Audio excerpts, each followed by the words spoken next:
Okay, in this video we're going to talk about kennel training to a sit.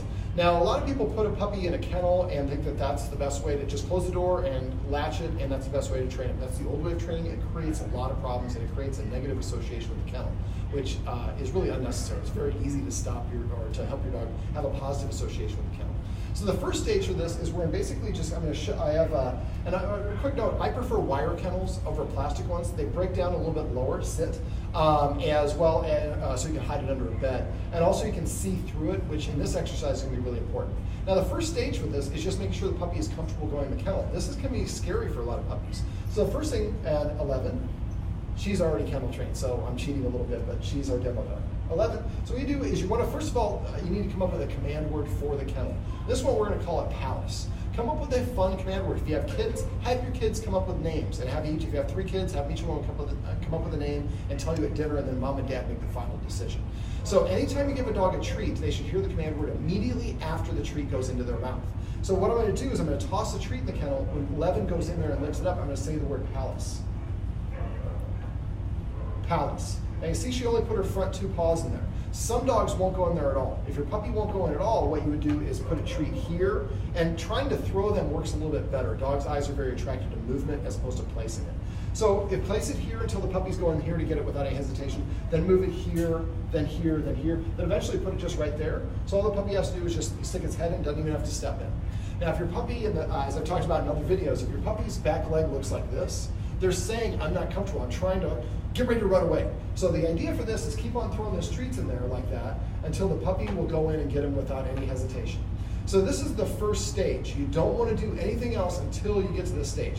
And we'll have another video that we'll talk about setting up a long-term confinement area, which we prefer that you use as opposed to using a kennel when you have to go away or something like that. We really only use the kennel the way that we do it, really for potty training. But a lot of people do kennel train their dogs, so we're going to go over this. All right, so what we're going to do now, and she's looking for more treats. When you're doing this, another little tip, don't have a ton of blankets in there. This is just one of those, you can wash these. It's a nice, easy color. Dogs' eyes are not very good for color or for detail. They're great for movement. So make sure there's no patterns on it, and don't have just a loose blanket in there. Have something like this. It's just easier for you to do this particular exercise. All right, so I'm going to keep tossing these in here, and every time I say palace, every time that she licks it up. And we want her to go in and out just like this so she has no hesitation.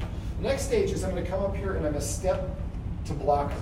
Now she sat down right away. As soon as she sits down, take a step back, invite her out, and say come, or whatever your command word is to be released from the kennel.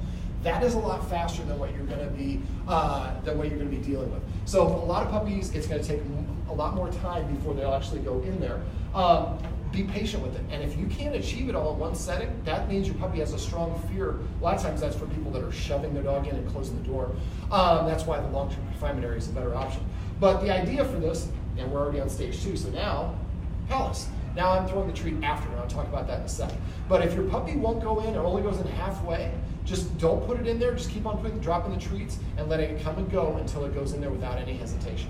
So the next stage is what I just showed you. You're going to follow your puppy in there, and you're going to stop and block with its legs. Now 11 is big enough where it's not that hard for me. I have big clown feet. Some people don't have as big a feet as me. But if you have a little dog, sometimes it's hard to get your feet to block, and you do not want them to sneak out. If they sneak out, they're going to continue sneaking out. So one of the little tricks that we use sometimes, we'll get a tennis racket, and I drop the tennis racket so it's inside the lip here, so that, and make sure there's spokes in it, or the netting or whatever you call it, so the puppy can't get out, and that way you don't have to block it with your legs. In my estimation as a dog psychiatrist or psychologist, one of the things I found is, or 2 things puppies don't like, is when I'm put in the kennel, I'm restrained, and I'm only put in the kennel when I'm about to be abandoned. So when we do this, we practice with the humans, obviously you, the guardians here, and the door is open. We're blocking it with our feet. And the idea is we want the puppy to sit down on its own. We do not tell it to sit. If you tell a puppy to sit and it knows the command it sits, it's sitting because you told it to do so. If it goes in there and sits on its own, it's saying, I'm relaxed enough in here to sit down. And that's what we're trying to achieve, is your puppy being relaxed. Sit. Look at that great demonstration by 11. She's a smarty pants. Almost. All right. So basically when you're doing this, take your time and have patience. Don't rush through it. And if you're frustrated or the puppy gets frustrated, stop. Go play fetch, play ball, rub your puppy on the belly or whatever it is, and just make sure your puppy has a positive association with it. That's the whole name of the game.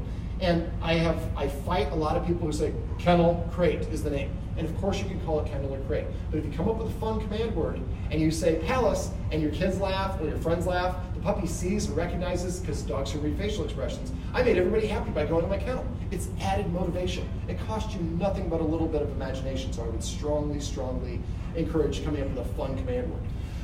Now, when your puppy is away, if you or outside the kennel, try to leave it open, and every once in a while what you want to do is sneak a treat in there or something else so the puppy doesn't know that it's there. So I'm distracting 11 and I'm putting a treat there, and this is the reason I like using that liner, because you can see that because of the contrast. Now, I'm gonna fool, or I'm gonna mimic, there we go. Now the idea is not to do that, what I just did. I just did it for video purposes. If you're in the room hanging out and the dog's away, you leave a treat in there and the dog goes in there. Now ideally we'd like to say palace when it goes in there, but if it just goes in there and gets a treat and it doesn't hear the word, it still had a positive exposure, a positive experience, and it's gonna be more likely to want to go in the kennel in the future. So practice this until your puppy pretty much goes in and sits down right away. Once you get to that point, sit.